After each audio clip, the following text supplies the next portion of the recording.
Hello, welcome to the Newsy Podcast. This is Kevin, and today we're talking about Christian censorship. Now, I know you may not have heard this in the news with all the craziness going on constantly about this White House, and you probably never hear about it even when there isn't craziness going on, but there is religious censorship going on around the world. And I have a couple of stories I want to talk about today. And the first one is out of the UK. And it is titled, UK Muslims Want Preacher Franklin Graham Banned for Spreading Anti-Islam Hate Speech. Now let's go into this a little bit. Because this story is actually have a couple of things I want to talk about in this story. The first thing, the leading Muslim organization in the UK has urged authorities to ban preacher Franklin Graham, who is set to speak in the country later this month. The Muslim Council of Britain, MCB, an umbrella organization for hundreds of Muslim groups, has lent its support to calls from 3 members of parliament and thousands of members of the public to deny the preacher a visa for spreading hate speech. Graham, son of late Billy Graham, is scheduled to speak at an event in Blackpool in the northwest of England later this September. Opponents say that he has incited hatred of Muslims in the LGBTQ community and ought not to be allowed into the country. The MCB, in a statement to The Guardian, said, "In the past, the government has banned individuals whom they claim are not conducive to the public good. Mr. Graham's remarks are on record and clearly demonstrate a hatred for Muslims and other minorities." So, that sounds pretty insane, because what they are essentially saying is, if you are a Christian and you preach the Gospels and you're just following God, you are spouting hate speech and your views are not conducive with the public good in the UK. That shows you how far the UK and Europe as a whole have gone. Or a tiny minority, I think they say the Muslim population in Europe is less than 10%. I don't know what it is in the UK, but you have a group that small and they basically control the narrative for the entire country. It's pretty crazy. Now, you notice how one group, the Muslim religion, can trump another group, the Christians. And that's pretty telling. I mean, modern Western democracies, the reason they wanted a separation of church and state is not because they wanted God out of government. It was mainly because they didn't want the government to have a preferred religion. Now, that's in America. In the UK, it's different. They've always, they embraced, I think Catholicism, if I'm saying that right. Here in America, we never really had that here. And the crazy thing is that, they embrace, the church in England. The Queen and the King were the head of the church, but in America it's the exact opposite. But what you see now in the UK is that they've totally rejected God, and now they are after the God of feelings, I guess. Why are people so afraid of hearing things they don't like? And it's not like it used to be in the past that people liked hearing things they didn't like. People have never liked hearing things they didn't like. And this is just another example of Franklin Graham speaks the truth. He's just a Christian living out his Christian values, and that's hate speech. And, you got to remember, his father was very close with the Queen. So the question needs to be asked of the royal family: did the Queen support hate speech? Because her father, when Franklin Graham, when his father went over to the UK for the first time, it was really controversial. I mean, he was having huge revivals, and people were going to the Lord. They were having revival all through the country, and the Queen even had her bit of a revival herself. She was enamored with Graham, and they met multiple times to discuss, her faith and in God, and I think it was really good for her. And now, decades later, his father's passed, and now the same thing he was preaching is considered hate speech in that country. Now, I guess we can move on to the next story that I have, and this one is actually out of China, and it's titled Group Officials Destroying Crosses, Burning Bibles in China.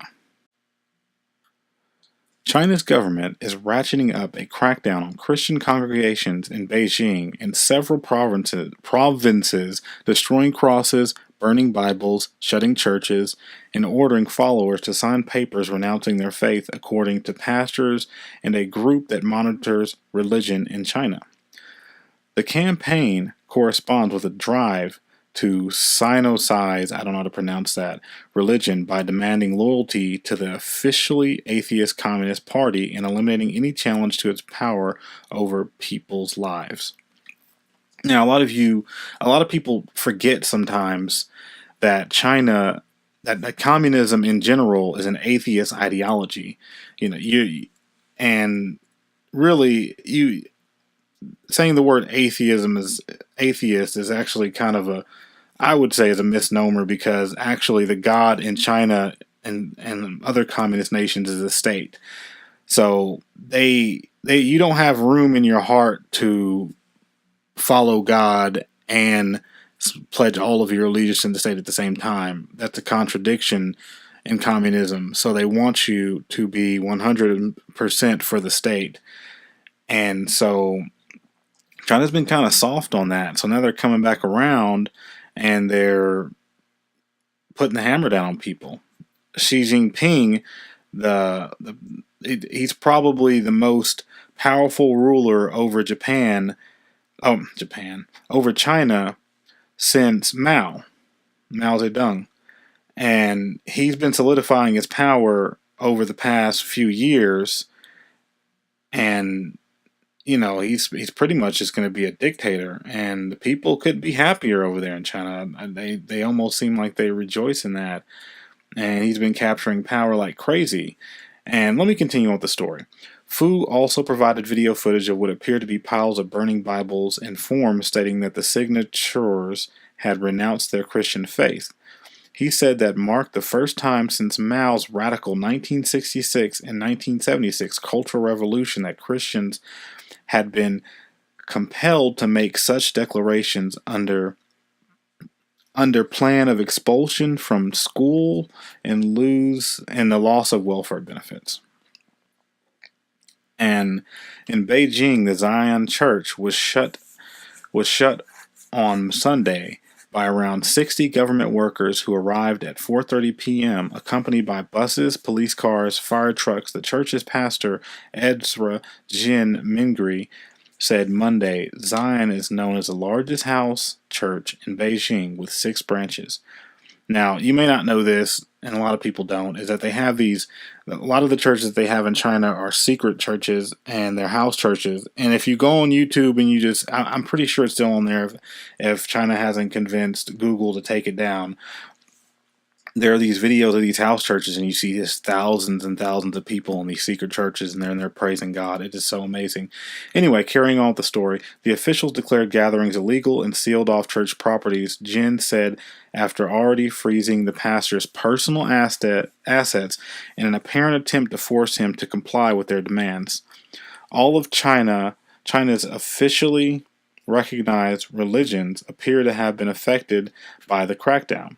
In the most extreme example, an estimated 1 million Uyghurs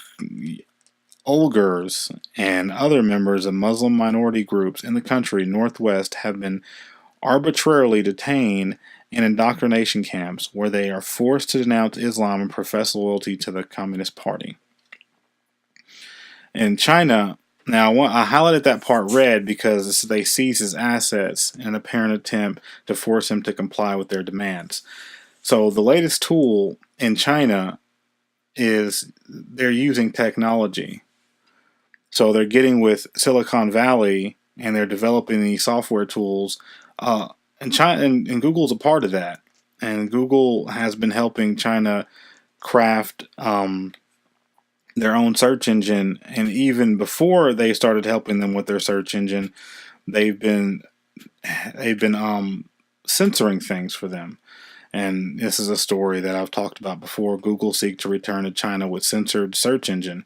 And Google, on top of creating this censored search engine, what the search engine is going to do is it's going to be a custom made search engine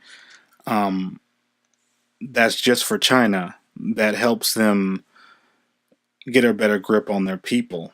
And Google has one of the most powerful search engines in the world, and to have them crafting their own special Chinese version, this will only make China that much more powerful. And on top of that, Google has been manipulating search results for people outside of China to gain favor with China. Anyway, you need to notice how China that have complete control over financial institutions, and that is in no small part to Silicon Valley and tech companies. They've helped them get to that point. And you have to understand the relationship between government and these financial institutions.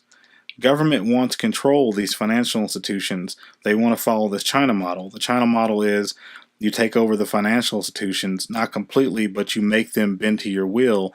That way, if there are people who are engaged in wrongthink, you can shut them down. You're already seeing this with David Horowitz. He's been denied services through financial means, and MasterCard shutting down Jihad Watch's founder. I can't remember his name right now. They essentially told, I think it was Patreon or it was PayPal. Anyway, some way he was doing financial transactions, he was shut out from that. And they actually did that to Russia at one point during the sanctions. That the payment processors pulled out. That's one of the ways they hurt them. So what Russia ended up doing is creating their own. They created their own payment processors, which is no small task. A country doing it is one thing, but a person doing it is it's just impossible, especially with all the banking regulations in the United States.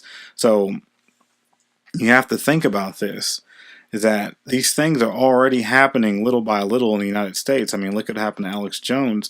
You engage in wrongthink, they'll make it to where you can't buy a house, you can't pay your rent, you can't pay your bills, you won't have a job. And these are all things that are happening in China right now. They literally have indoctrination camps, and they're calling it indoctrination camps in the story to be nice. Other stories I've read, these are internment camps. People are dying in here. They're rounding up all the Muslims and they're putting them in internment camps. And the only reason they won't do it to Christians is because they know that the world community, they would lose their crap. They know that the Muslim community, I can't figure out why, other Muslim countries don't seem to care about other Muslim groups.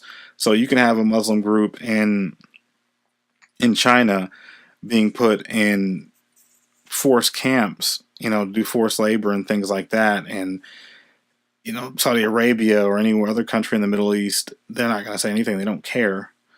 If these were Christians, other Western nations would speak up. And that's actually, I think that's a good thing. And that's a light spot to look at.